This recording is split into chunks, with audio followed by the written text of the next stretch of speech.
শেষ ঠিকানা যদি 3.5 হাত মাটি হয়, তাহলে কিসের তো ক্ষমতার দাপট?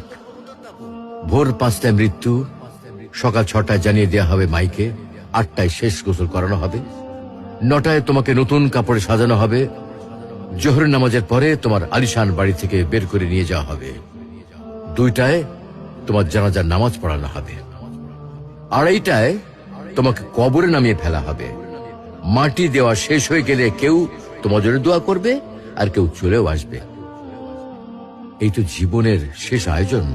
তো কিসের তো অহংকার, কিসের তো ক্ষমতার দাপট? হ্যাঁ, ক্ষমতা কারোর জন্য চিরস্থায়ী নয়। অন্যায় ভাবে কাউকে ঠকালে একদিন ঠিক নিজেকেও ঠকতে হবে, এটাই নিয়ম। হ্যাঁ, এটাই নিয়ম। ভোরের সূর্যোদয়ের আলোতে যে পৃথিবী আলোকিত হয়, সন্ধ্যার সূর্যাস্তে তা আবার হারিয়ে যেত দেখি। অসত্য দিয়ে সত্যকে কখনো ঢেকে রাখা যায় না। প্রকৃতি বড়ই নির্মম। কবে, কখন, কোথায় কার উপর আঘাত হানে তা একমাত্র উপরওয়ালাই ভালো বলতে পারেন। অহংকার আর দাম্ভিকতা পতনের লক্ষণ। তাই অহংকারী না হয়ে সহনশীল হন। ক্ষণস্থায়ী এই দুনিয়ায় কেউ চিরস্থায়ী নয়।